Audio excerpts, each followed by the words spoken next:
Welcome back to Mad Hatter's Civil War History. In this week's episode, we examine the Battle of Belmont, Ulysses S. Grant's first battle. Even before Fort Donelson, U.S. Grant showed himself bold and aggressive at the Battle of Belmont. When the Civil War started in 1861, there were only 2 officers in the Union Army who had commanded a force in battle larger than a brigade. They were John E. Wool and Winfield Scott. At the age of 77, Wool was 2 years older than Scott and was showing the effects of his age. However, during the war, Wool served with distinction in the Eastern and Middle departments. Winfield Scott was the general-in-chief of the Army. A major difficulty at this time was finding officers who were competent enough to organize, administer, and command large armies in combat. The vast majority of young officers who had never seen a force larger than the 14,000-man assemblage Scott had commanded in the war with Mexico had only limited experience in commanding small units. Most of these had attended West Point and, as a result, had been trained mainly in the areas of engineering, fortifications, and mathematics. Only a small portion of their schooling had been dedicated to strategic and tactical thought. At the same time, they received very little instruction on how to effectively administer an army or how to organize a group of officers for staff work. As the Civil War slowly expanded into a major conflict, a number of officers began to demonstrate skills that allowed them to persevere through the early period of the war.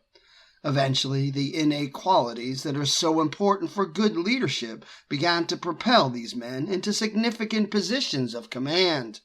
Ulysses S. Grant was one.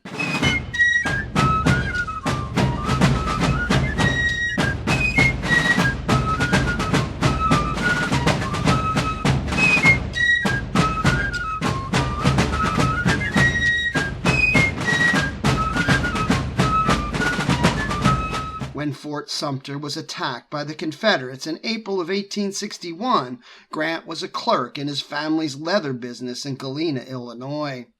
Within 1 week, he began helping the local militia company organize its ranks, and he instructed its officers in proper drill procedures. He even designed the unit's uniforms. But when the men in the company tried to elect him their company commander, he refused. Grant felt that the rank of a militia captain was beneath him because he was a graduate of West Point and had been a captain in the regular army with an excellent combat record in the Mexican War. Realistically, he was holding out for something more worthy of his status. When the Galena Company moved to the militia camp of instruction at Springfield, Illinois, Grant followed them. He was told at Springfield that there were no command positions available in any of the newly formed regiments. As a result, he accepted the only position he could find, that of a clerk in Governor Yates's office. Within a short time, Grant received his first opportunity of the war. John Pope relinquished his command of the instructional camp when a brigade he had been raising did not elect him its commander. With Pope leaving, Governor Yates did not take long to appoint Grant as the new commander of the camp. As the newly appointed camp commander, Grant performed his duties in fine fashion. In fact, he carried out his responsibilities so well that the officers of the 21st Illinois Volunteers were impressed. The 21st Illinois was a newly formed regiment. Its colonel was incompetent, and the men in his regiment ran rampant around Springfield, stealing, drinking, and brawling. Things were so deplorable that Governor Yates was forced to step in. He appointed Grant colonel of the 21st. By June, Grant had been promoted to the rank of brigadier general. General Grant shaped the 21st into good order in a short period. In July, he received orders to take his regiment to the rescue of another Illinois regiment that had become surrounded by a Confederate force in Missouri. Grant did march to the rescue, but it turned out to be a case of wrong information. There was no enemy formation. Later, Grant wrote, My sensations as we approached what I supposed might be a field of battle were anything but agreeable. I had been in all the engagements in Mexico that it was possible for one person to be in, but not in command.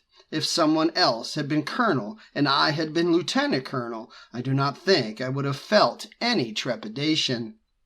Grant's anxiety about being in command may be best understood by noting that the American Civil War was very different from wars previously fought.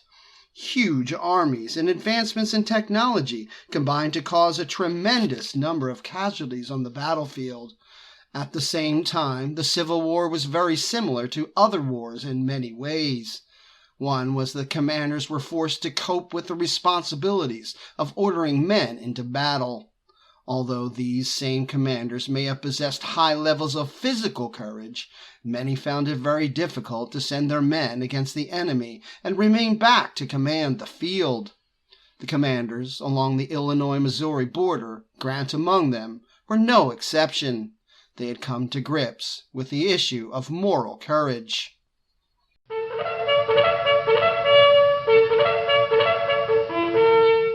In a couple of weeks, the 21st Illinois received orders to march again.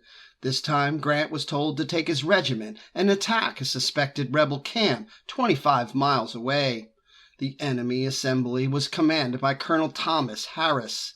As Grant marched his regiment toward the enemy, he did not know exactly what was waiting for him. As we approached the brow of the hill from which it was expected we would see Harris's camp and possibly find his men ready formed to meet us, my heart kept getting higher and higher until it felt to me as though it was in my throat. I would have given anything then to have been back in Illinois, but I had not the courage to halt and consider what to do. I kept right on. At the end of his march, Grant found that Harris had abandoned his camp. This one march, which resulted in no engagement with the enemy, had a lasting effect on Grant. Because Harris had withdrawn his force, Grant speculated that Harris was as afraid of him as he was of Harris. This train of thought deeply affected Grant, and it changed the way he approached battle for the remainder of the war. He would later write, "From that event to the close of the war, I never experienced trepidation upon confronting an enemy. I never forgot that he had as much reason to fear my forces as I did his." As Grant wrestled with these issues, President Lincoln tried to decide who he should appoint to command Union forces along the Mississippi River. In July, he decided on John C. Fremont. The Pathfinder had limited military experience, but he was a noted explorer of the day. Fremont, who was very well educated, was a hero to millions of Americans because of his exploits in the West. He had discovered Lake Tahoe, scaled the Sierras, named the Golden Gate, and written a book about Mormons moving into the Salt Lake Valley. With the appointment of Fremont, the Western Department was created. It stretched from Illinois to the Rockies, including all states and territories. Initially, a portion of Kentucky was included as well. Within days, Fremont, President Lincoln, and General Scott decided that Fremont's main strategic objective would be to clear rebels from Missouri. Once that was accomplished, the next objective would be to advance down the Mississippi River and capture Memphis, Tennessee. Grant's early efficiency and drive had impressed Fremont. Consequently, on August 28th, Fremont gave Grant command of the District of Southeast Missouri and Southern Illinois, with headquarters in Cairo, Illinois. Fremont ordered Grant to eliminate all Confederate forces from southeast Missouri.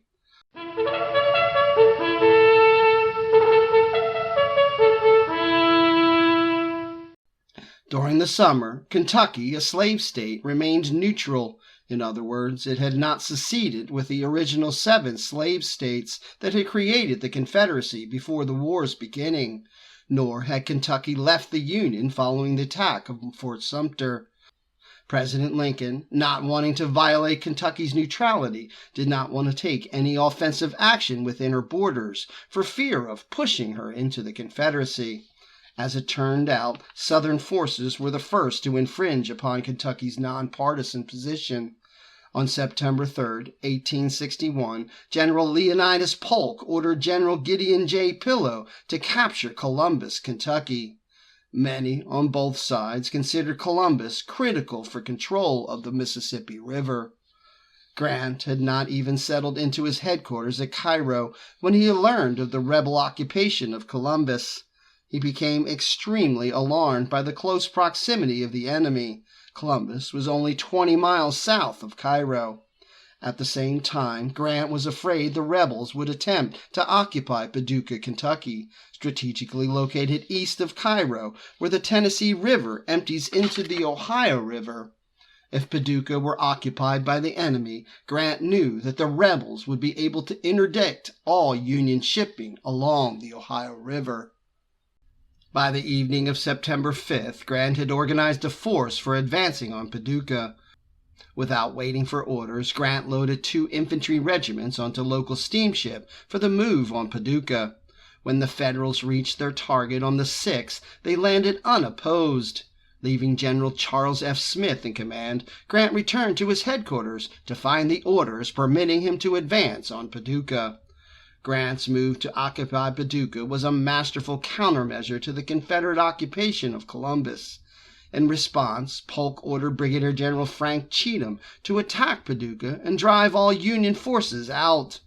General A.S. Johnston countered the order, believing that this move would separate rebel forces, thus making it difficult to mass their strength when necessary. Grant believed the same thing, recalling, "They are fortifying strongly and preparing to resist a formidable attack, and have but little idea of risking anything upon a forward movement." Rebel strength at Columbus grew stronger each day. This bothered Grant as it would any commander, but he believed that both his and Polk's forces were equal in strength, and felt that because both armies were similarly disorganized, undisciplined, and untested, the advantage would go to the commander who was the most active. On September 8th, Grant ordered the gunboat Lexington south from Cairo to make a reconnaissance of Confederate strength at Columbus. As the solitary Union gunboat steamed within range of the rebel fortifications on the bluffs at Columbus, the defenders opened fire. Following an exchange of cannon fire, the Lexington withdrew northward back to Cairo. During the weeks that followed, Grant continued to probe rebel positions with naval and infantry forays along both banks of the Mississippi. His dislike of the growing Confederate strength increased as fast as the reinforcements arrived. He wired Fremont and St. Louis for permission to strike Columbus and capture the rebel stronghold. On November 1st, 1861, Grant received orders from Fremont. He was instructed to demonstrate along the rebel stronghold at Columbus sufficiently to prevent Polk from sending any reinforcements to General Sterling Price in Missouri. From these orders, Grant decided to conduct full-scale offensive operations against the Confederate positions at Columbus. Almost overnight, Columbus had grown into an overpowering Confederate position on the Mississippi River. The bluffs along the river soared nearly 150 feet high. Along the shoreline, at the bottom of the bluffs, the rebels had entrenched a number of 10-inch columbiads and 11-inch howitzers. Halfway up the embankment, the defenders had dug in a second line of artillery. On top of the heights, the Confederates had constructed a series of earthwork forts. One of the forts held the largest artillery piece in the Confederate arsenal, a 128-pound Whitworth rifled gun. The gun's crew nicknamed the piece Lady Polk. These commanding bluffs became known as the Gibraltar of the Mississippi.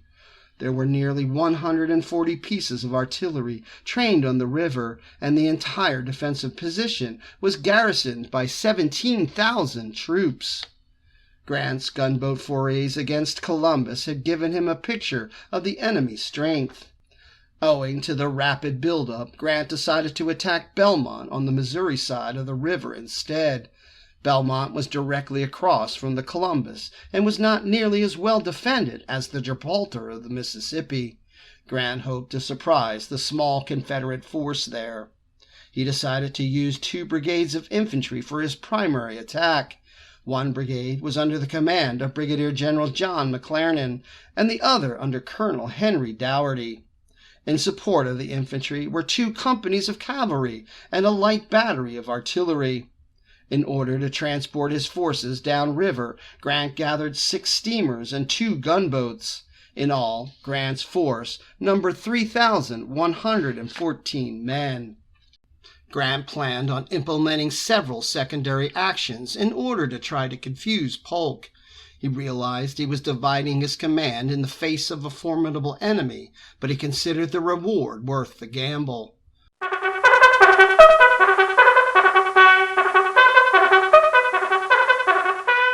On November 5th, Grant put his plan into action.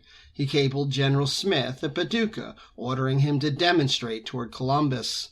Grant wrote that a movement toward Columbus from Paducah would probably keep the enemy from throwing over the river much more force than they have there now, and might enable me to drive those they now have out of Missouri. Grant believed Smith's demonstration would prevent Polk from sending reinforcements across the river to fall upon his rear and cut his lines of communication with Cairo. In order to coordinate his move with Grant's, Smith prepared his command to move on the 6th. He sent one brigade, commanded by Brigadier General Elizur Payne, toward Milburn, Kentucky. In order to cover Payne's left flank, Smith directed one regiment under Colonel W.L. Sanderson to move toward Viola. Grant ordered a 3rd diversionary force to move along the east bank of the river. These orders were sent to Colonel Cook. His brigade was to demonstrate down the river, but progress no farther than Elliott's Mills. On the west side of the river in Missouri, Colonel Richard Oglesby's brigade was ordered to march his command from Sikeston, south of New Madrid, which was located on the river south of Belmont.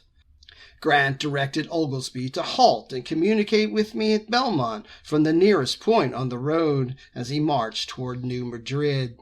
To cover Oglesby's left, Grant ordered Colonel William Wallace's 11th Illinois to conduct the covering march. All told, Grant's total force numbered some 15,000 men. Virtually his entire command would be moving at once.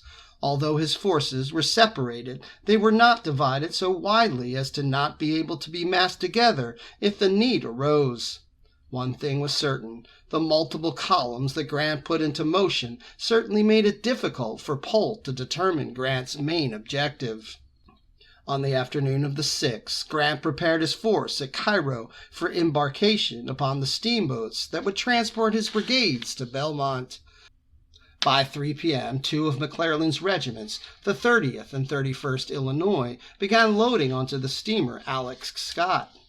McClernand's 3rd Regiment, the 27th Illinois, moved aboard the James Montgomery. Colonel Dougherty's 7th Iowa loaded on the Montgomery with the 27th, and Dougherty's 2nd Regiment, the 22nd Illinois, boarded the Keystone State. Grant's artillery and cavalry loaded onto the steamers Chancellor and Rob Roy.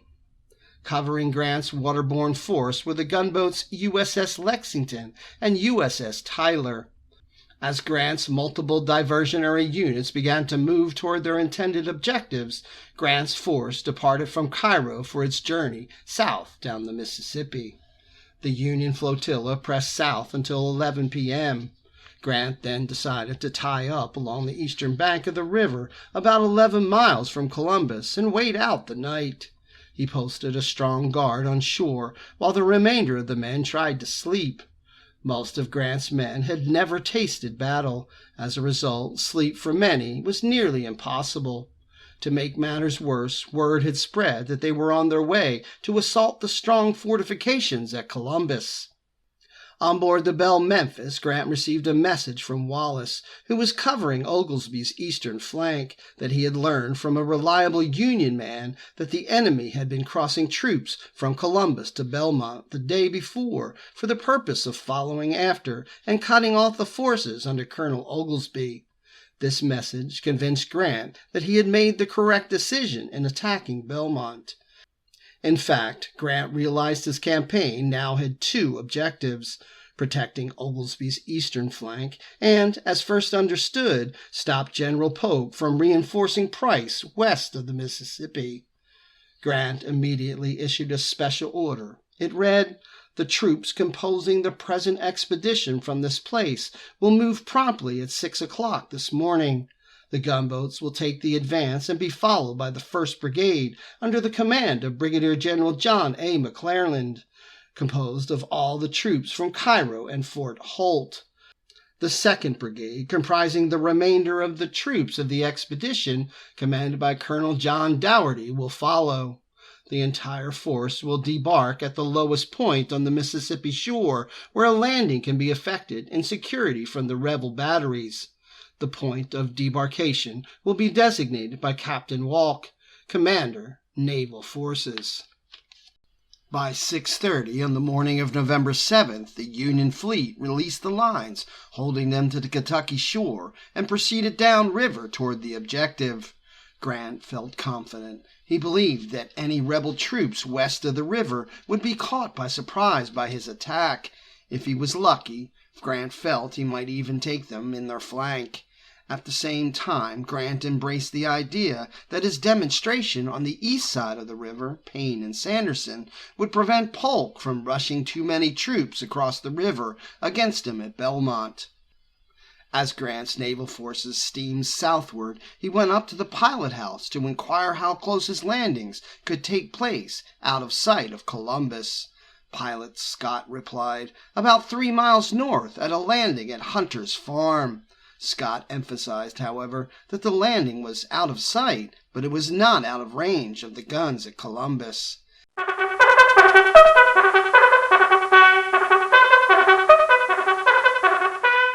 It was nearly 8 o'clock when the landing at Hunter's Farm came into view, and the transports began tying up on the Missouri side of the river. Officers promptly began barking orders to disembark and form ranks on shore.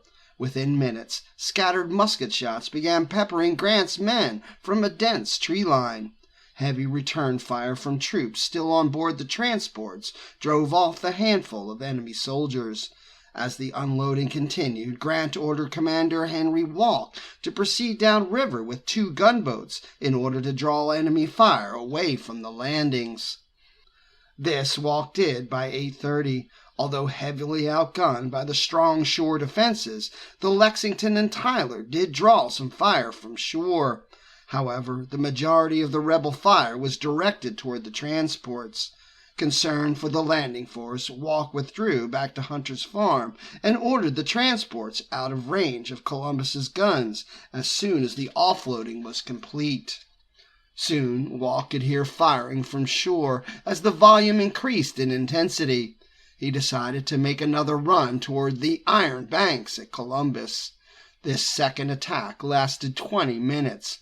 The few shots his gunners fired at the hidden positions on shore were no match for the volume of fire Walk's 2 gunboats received. Walk stated that it would have been too hazardous to remain long under the enemy's fire with such frail vessels. Walk steamed upriver, out of range once again. The beginning round of the Battle of Belmont had begun. Earlier in the morning, at 2 a.m., General Polk had been awakened and informed of Grant's demonstration east of the Mississippi. After dawn, Polk was told that Union gunboats were on the river and the transports were unloading men on the west bank in considerable force. Polk decided to send General Pillow across the river with his divisions to take charge of the situation. Polk remained convinced that the Union's primary attack would be on the east side and that it would be directed at Columbus. Fortunately for Pillow, there were a number of transports near Columbus available to ferry his men across the river to reinforce Colonel James Tapton, who had commanded Camp Johnson at Belmont. Tapton had the 13th Arkansas, a battery of cavalry, and a battery of artillery. Pillow was bringing across 4 regiments from Tennessee, the 12th, 13th, 21st, and 22nd. By 10:30 in the morning, Pillow had all 4 of his regiments across and in formation. By that time, Grant's force had been on the move from Hunter's Farm toward Belmont for nearly 2 hours. Before moving on the rebel camp, Grant quickly selected 5 companies of infantry from Dougherty's brigade to guard the landing and protect the line of communication. Grant had to position the forces personally because he believed that he did not have a line officer with sufficient experience to command this ad hoc battalion. Grant placed his group in an excellent spot. It protected his rear and flank from attack and provided cover from artillery fire from the iron banks. Grant regarded this position as a natural entrenchment from which the battalion could hold the enemy for a considerable amount of time. Hoping that he could still achieve surprise, Grant formed his force for the march through the heavy timber and thick cornfields that stood between him and the enemy camp.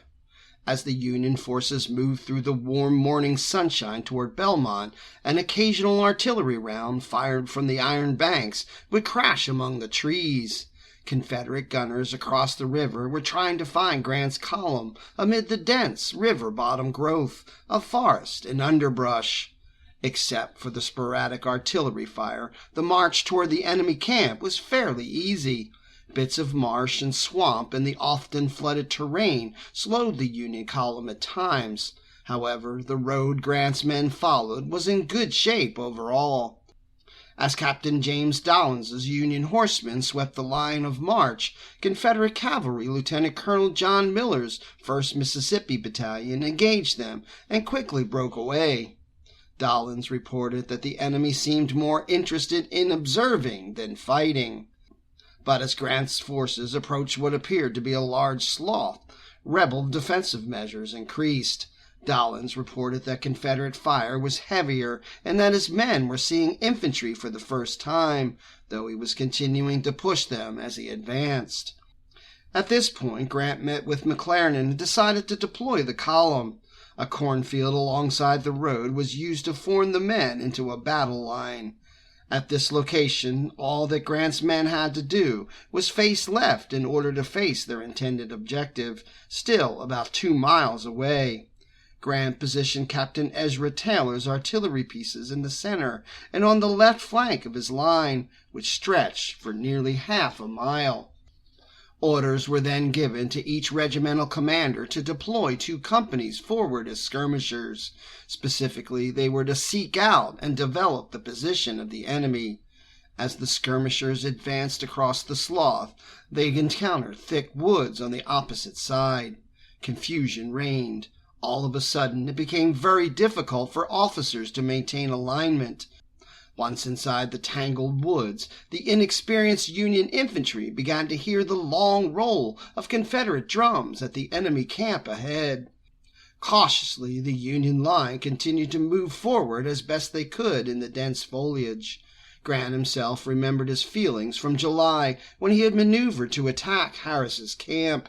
My heart kept getting higher and higher until it felt to me as though it was in my throat.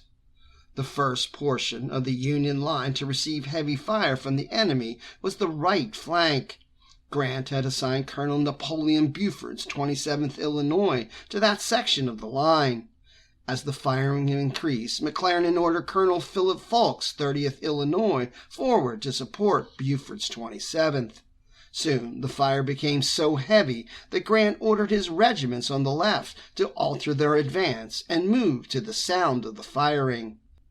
Within minutes, the firing became intense, despite the fact that owing to the dense underbrush and heavy woods, it remained very difficult for the armies to see each other. The fighting rapidly became very disjointed. Often command was maintained only within the smallest tactical unit within each company. Nevertheless, the nerves of Grant's men grew stronger when they were told to take to trees and fight Indian fashion. Eventually, the fighting was so uncoordinated that McClernand stopped Buford's advance and ordered him to maneuver farther to the right to feel the enemy and engage him if he found him in that direction. This left a gaping hole on the Union right, which was filled by the 22nd and 31st Illinois regiments and the 7th Iowa. Although Pillow's skirmishers held good positions in the dense woods, they were constantly being enveloped by the steadily advancing Yankees. By 11 in the morning, Pillow's men had all been forced to withdraw, reform their ranks, and rejoin the main Confederate defensive line along a low ridge between the heavy timber and Camp Johnson. As the Union regiments began to advance out of the woods and toward the main enemy line, Confederate fire began to decrease. Pillow's men began to run low on ammunition, especially along the rebel right. As a result, Pillow ordered a bayonet charge.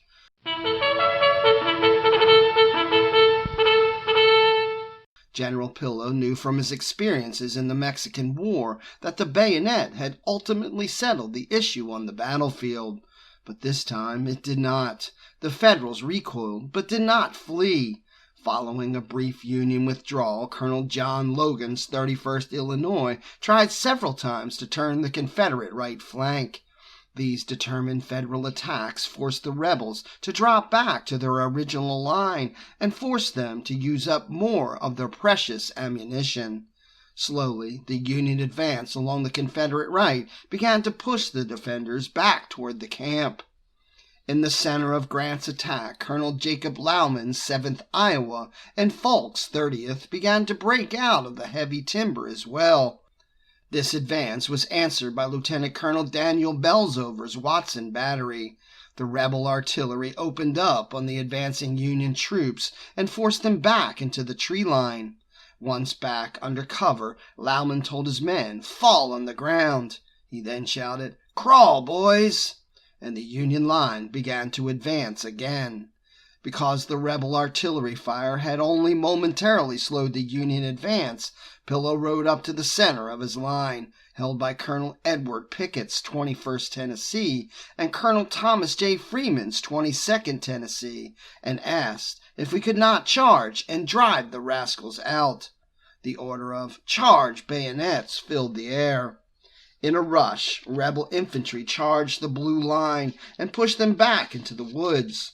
Although surprised and confused, the men of the 7th Iowa and 30th Illinois recovered and, through concentrated volley fire, forced the rebels to withdraw in the center of their line.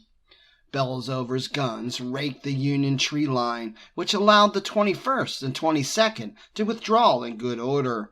But just then Taylor's Chicago battery came up to the line.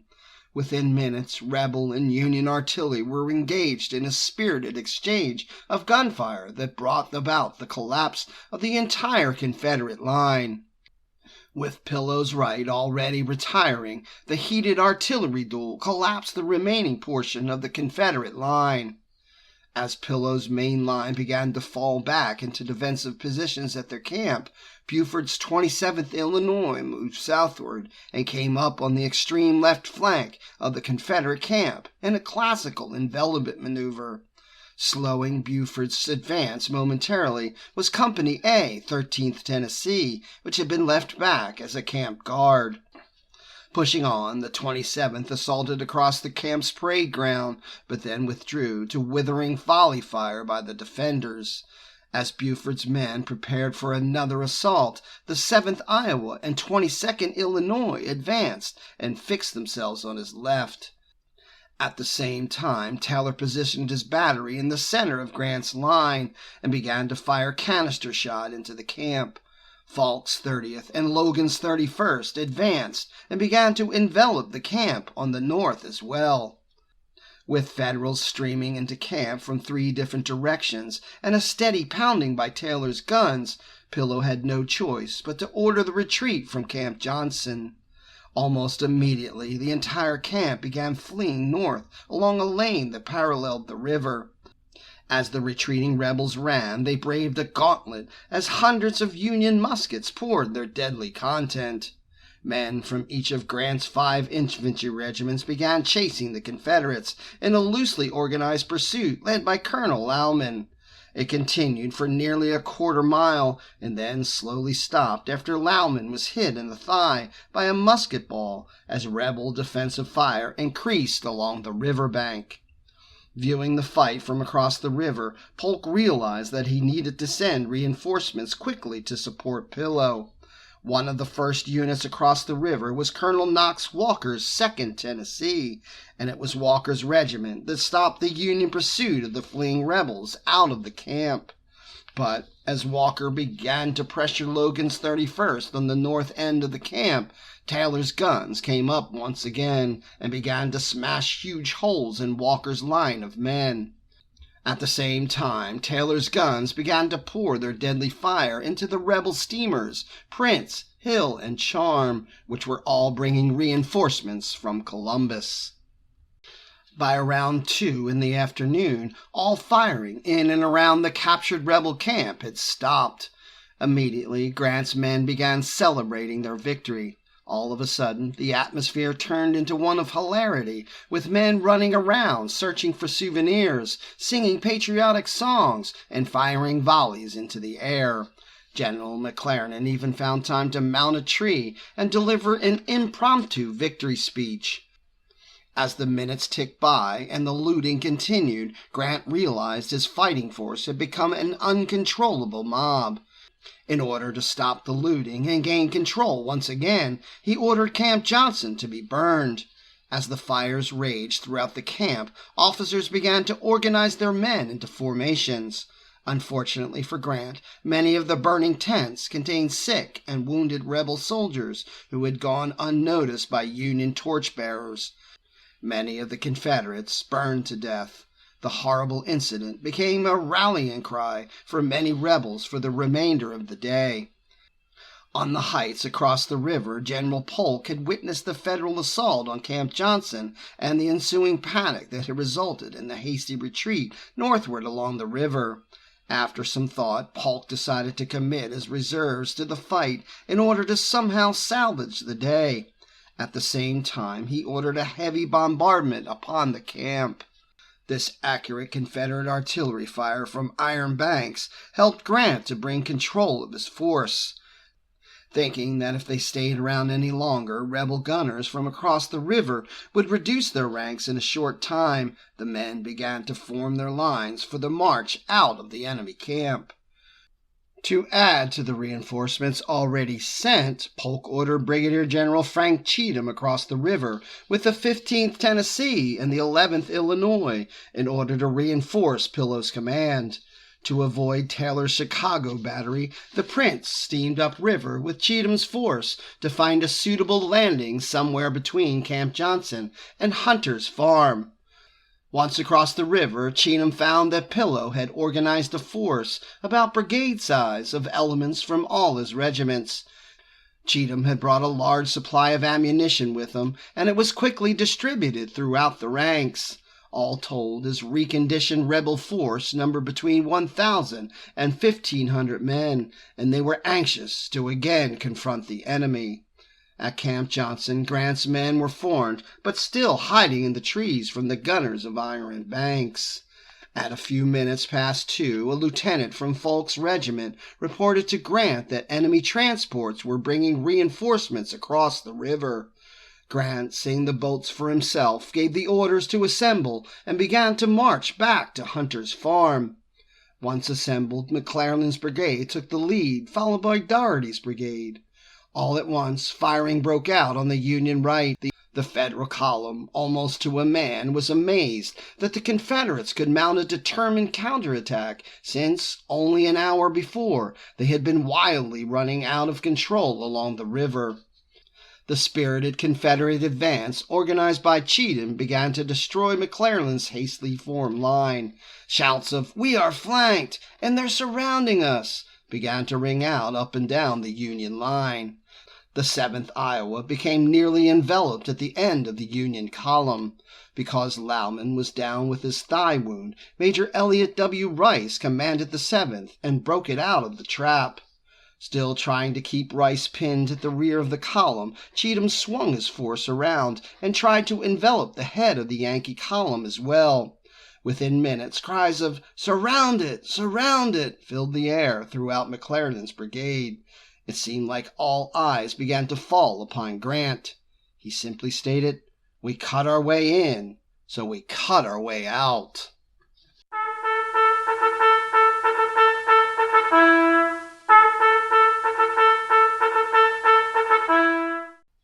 As Cheatham's defense at the head of the Federal column stiffened, McClernand called up a battery of Taylor's artillery. Within minutes, Taylor's guns began pouring fire into the center of the rebel line with great spirit and effect. Round after round of double canister was unleashed upon the enemy. McClernand shouted to Logan to take his regiment and cut your way through. With a flourish of his hat, Logan led his men forward, ordering the colors to the head of the column. Logan's 31st and Polk's 30th broke through the enemy line in good order, but as the Union men hurried onward, the column became fragmented. Grant rode to the head of the column at this point, so he could personally alert the rear guard to the action. They were nowhere to be found. As elements of the 30th and 31st began to hasten past, the rear guard had abandoned their position and had re-embarked upon the waiting transports. By this time, Cheatham's men were cutting the 22nd Illinois and 7th Iowa to pieces at the end of the Union column. Taylor's artillery tried in desperation to make a stand, but they could not stop the pursuing enemy. Eventually, the 22nd and the 7th were able to reach the Hunter's Farm Road for their march back to the landing, but it was costly.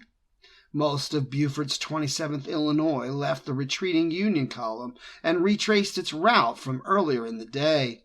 Traveling on roads that the rebels did not even know existed, Buford's regiment came out of the woods 3 miles above Hunter's Landing.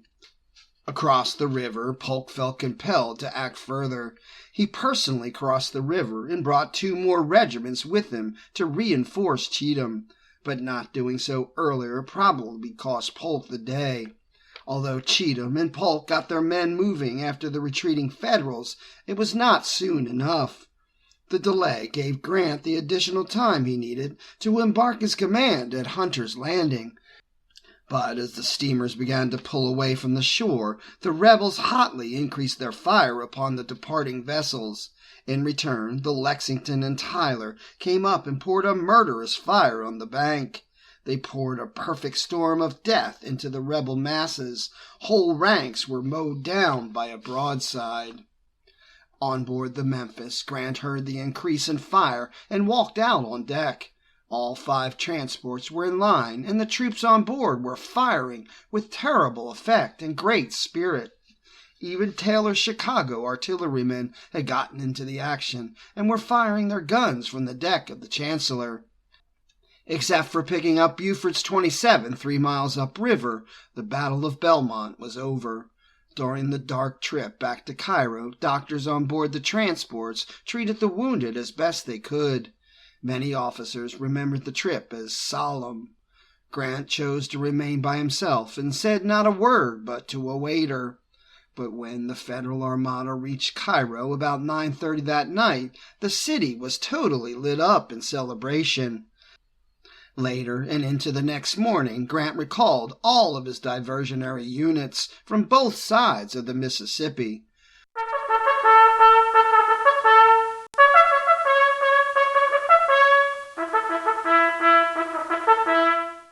Both sides claimed victory following this battle along the Mississippi River. Discussions, arguments, and heated debate were to continue for many years about who won the fight. Casualties on both sides were fairly even. Grant lost a total of 610 men killed, wounded, and missing. Polk lost 641. Polk's defense of Camp Johnson was deplorable. He left the most likely approaches to the camp almost totally unguarded and was not aware of other approaches used in Buford's envelopment from the south. There is little doubt that Grant obtained the element of surprise at Belmont. Many believe that Polk was completely confused by Grant's diversions on both sides of the river. Whether by purpose or not, tying up on the east bank of the river the night before the attack was a masterful stroke by Grant. It was the main reason for the piecemeal reinforcements of Camp Johnson during the attack. Polk clung to the idea that Grant's true objective was Columbus. Artillery played a significant role. Although Beltsover's Watson Battery did not distinguish itself on the field, Taylor's Chicago Battery did. Taylor's men demonstrated the advantage that may be gained from a highly mobile field artillery unit. During the battle, they seemed to be everywhere and were delivering decisive fire upon the enemy time and time again. The rebel guns at Iron Banks played an important role by keeping Walk's gunboats away from supporting Grant's attack on Camp Johnson. They also kept Walk's gunboats from interfering while Polk sent boatload after boatload of reinforcements across the river into the fight. Grant's use of naval forces was good. Joint Army and Navy operations of transportation, embarkation, and disembarkment went as well as could be expected in these early days of the war. Perhaps the biggest mistake Grant made in the use of the Navy was his failure to communicate effectively with Walk once Grant's forces had been put ashore at Belmont. If Grant had informed Walk of the heavy concentration of rebel reinforcements coming across the river, Walk might have been able to disrupt the flow. In defense of Grant, however, Walk should have paid more attention to the fighting on shore and understood what the Confederates were doing. Possibly the most significant outcome of the battle was bringing Grant's name to the attention of President Lincoln. At a time when finding true leadership for his fighting forces was a definite concern, Lincoln was impressed with Grant's initiative and speed of attack. Grant did make mistakes, however. He violated a vital principle of the offense by not pushing through the objective and then securing his prize. At the same time, Grant has been criticized for not maintaining tighter control over his command. For example, failing to utilize his boat guard in the battle was a big mistake, and, as already mentioned, tighter control of Walk's gunboats could have been decisive. In addition, Dahlins's cavalry and Buford's erratic maneuvers caused some concern during the battle. But again, in Grant's defense, Buford's flanking move enveloped Pillow's left at Camp Johnson and probably forced the rebels to abandon their camp faster than any other aspect of the Union attack. Overall, Grant utilized his volunteer officers effectively, and they rose to the task many times during the battle. General Grant came away from the Battle of Belmont with a better understanding of combined arms warfare. Although he made mistakes, he later proved he had learned from them. In addition, he discovered a new and profound understanding of himself, especially under the muzzle of his enemy's muskets. But perhaps Grant's greatest lesson was that a commander must always be just as prepared for victory as he is for defeat. The Battle of Belmont clearly indicated how important Columbus was. As long as the rebels held the Iron Banks, they controlled the Mississippi. Belmont certainly served as a diversion that left the rebels unprepared for General Grant's attacks on Fort Henry and Fort Donelson. When Fort Henry and Fort Donelson fell, Columbus became outflanked by the Union forces. As a result, the Confederates were forced to abandon their strong position at Columbus. Union forces moved in and occupied Columbus on March 4th, 1862. It's your history. Learn it, know it, love it. Like and follow so you don't miss any of the exciting episodes from Mad Hatter's Civil War history.